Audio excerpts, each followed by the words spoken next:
Welcome everybody to Bugbears and Brews. My name is Brian and today we're doing Encounter Recap number 5 of our Tomb of Annihilation campaign. So this one here was focused on the Aldani Basin. We got to the basin at the start of the encounter, and from there it was essentially traveling across the basin was the majority of this session. We did a little bit outside the basin, but for the most part we can consider this a centralized basin episode here.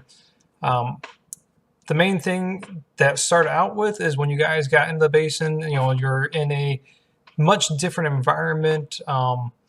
We guys were thinking it's going to be kind of like a wide open plain, but reality is it was a little bit of a cross between like a savanna,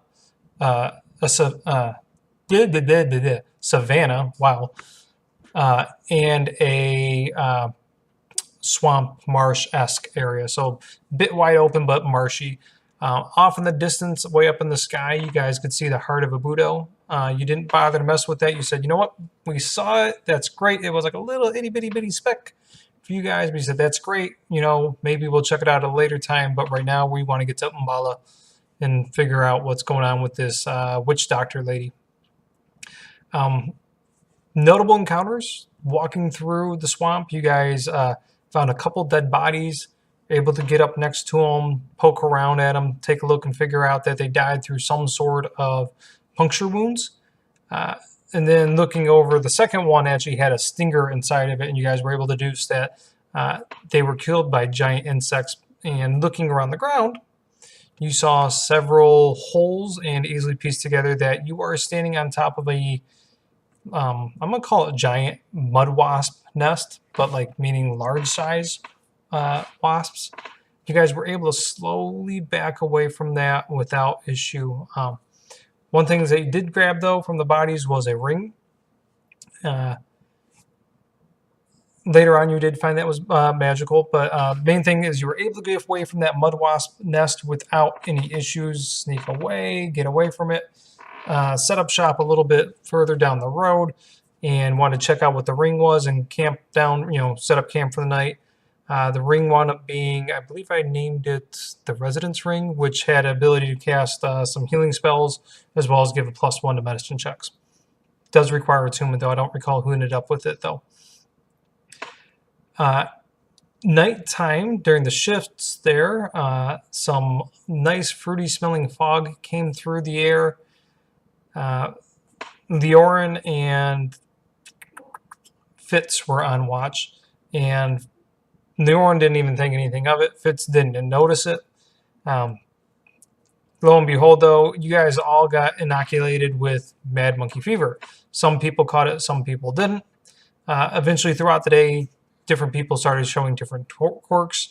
River and Flask were not excited that you inoculated them with mad monkey fever. I think Flask caught it and River didn't. One of them caught it, one of them didn't, and tried to run away, thinking that you guys were going to do some bad things, but eventually you guys went and caught him and shoved a beetle down his mouth.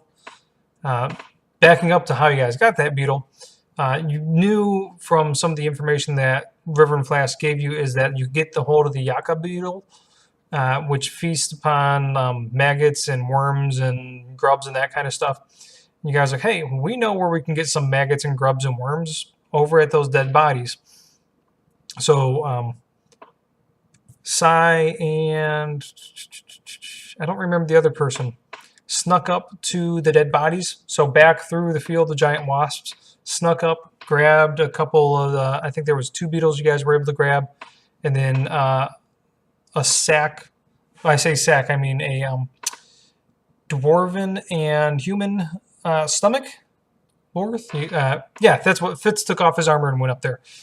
So he emptied out the contents of the stomach and then put a bunch of the bugs in the stomach to use as bait for later. So you guys had 2 beetles and then a sack full of beetle bait. But having these 2 beetles, the first one you shoved right down River's throat, River Flask, whichever one went crazy, I forget there. The other one eventually wound up giving to Barlow, because Barlow had some like weird nervous tics going on every couple seconds, nervous tick. So gave it to Barlow, and that seemed to settle things. Set up a nice little beetle tint turtle trap. So it's like a turtle trap, but instead of for turtles, for beetles. It's called a beetle overnight. And then I think he held on to that one. Yeah, he held on to that one for the time being. The next day, the main thing that we came across was a flock of what could best be described as really large cranes attacking a human-sized lobster-man type deal. You guys decided, you know what? Let's check it out. Let's go help out the lobster guy. You know, Fitz was thinking he wants lobster for dinner, so he was down for that. Went down and took care of some of the, they turned out to be Elvis is the name of the giant crane type deals. Took care of them. They didn't really do much damage to you guys. I think you guys had a good distance to start with. They almost took down the lobster. So between the enemies and you guys, you know, there wasn't a whole lot of interaction there. You know, it was a pretty cut and dry, easy combat, I think. However, as you guys got close, the lobster guy ran towards you guys screaming in common. It was kind of a little bit segmented, stunted common, but still speaking in common, shouting for you guys to help him. And when he got towards everybody, Fitz tried to crack him with his mace, I think, but missed. I think is what happened. And then eventually when you guys were like, hey, we came to help this guy, Fitz begrudgingly decided to not attack the thing anymore. All the birds, no, you guys didn't kill all the birds. 2 got away, I think is what it was. Yeah, 2. One left mid-fight and the other one at the end, and it got out of your guys' range before you guys could kill it. The lobster guy eventually told you that his name is Aldani, which is the name of the basin, and through conversation you can kind of understand that Aldani might not be his real name. It might be like a royal, like we were Aldani, like it might be like a culture, or it might be like his tribe, or just he let, you know, that's the main thing they remember is the region. You don't know the exacts behind it, but you're pretty sure Aldani's not his actual name. Wasn't very talkative, not forthcoming with information that much, but he agreed if you guys stop pestering him for information about his people, he will guide you to the edge of the Aldani Basin. You guys agreed. Fitz kept on talking about, hey, let's butter him up. You know, that's a lot of good eating, that kind of stuff there.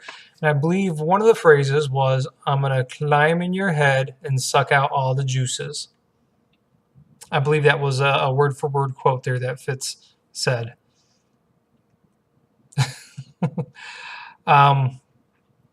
Let's see. The one thing you guys did do is offered the lobster guy a one of the beetles, thinking that maybe he's got a little bit of touch of the mad monkey fever.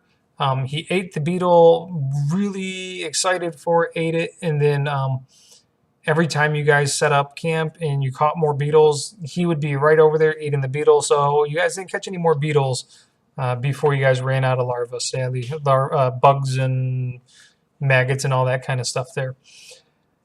From there, you guys got to the edge of the basin. He dropped you off and he said, hey, Mbala is that way. Good luck. Have fun. You guys are welcome to come back through the basin at any time as long as you don't bring Fitz with you. Navarre wanted to set up a little bit of a trade. Navarre wanted the Aldani guy was wearing a kind of like a bracelet. Doesn't look like it's going to last that long, but at least he wanted, Navarre wanted something for these mythical people that aren't really supposed to be around. And Aldani agreed as long as Navarre gave him a knife and attempted to attach the knife to the inside of his pincer. That way he had like a pincer with a knife on the inside. Deadly! But all in all, the setup didn't quite work. But Aldani still traded it, and Navarre still got his bracelet. So I don't know if he actually wore it. He's kind of put it like in a little protective thing. That way it makes it back to the town or not. But from there, Aldani left, and you guys Eventually found the switchback path that led you or leads you up the plateau, because the plateau is like over 1,000 feet tall, really high up there. Climbing the switchback, it took you probably about 3 hours or so, but a lot of that was moving crap out of the way, broken trees, fallen rocks, that kind of stuff. Getting up to the top, you see this big wall with a large gate, and the gate was open, really broken down, run down looking gate. The only things that were really keeping it active, or not active, but up and like together, was the bands that were going across the gate. You guys step through the gate, and eventually, like immediately following the gate, there's all these piles of bleached white, picked clean skulls. Some are in piles, some are on stakes going down the main thoroughfare, but that's where we left off. All in all, I liked this. It was nice to get out of the jungle for a little bit. I know for you guys, it was nice to take the travel rules and just move forward. I know you guys kind of expressed interest of not dwelling too much on travel and getting more to the meat of the story there. So having Aldani be a guide, it's nice that you guys went through that. And, you know, I can move the story along a little bit quicker to a pace that you guys liked. I think you guys really responded well to the way everything worked. There's some interaction there with Aldani, but I kept it to a minimum due to like the, you know, the seclusive nature that his people are supposed to have. I'm glad you guys found the mud wasps and didn't wake them. I wasn't looking forward to that combat, because insects bring some nasty stuff in this campaign. So regardless of how much bug repellent you have, some of these insects might be a little bit tough there. And I apologize, for some reason on my screen it kind of goes dark every now and then, so if it's doing that on the video, I apologize about it, but I'm not going to worry about reshooting it because of it. Unsure what's going on there. Looking forward to this week. This week we're picking up an umbrella, and we're going to try to figure out what's going on with all the skulls, see if we can find that lady that can supposedly raise the dead, and from there, maybe go and try to track down somebody's Naga. All right, talk to you later, guys. Bye.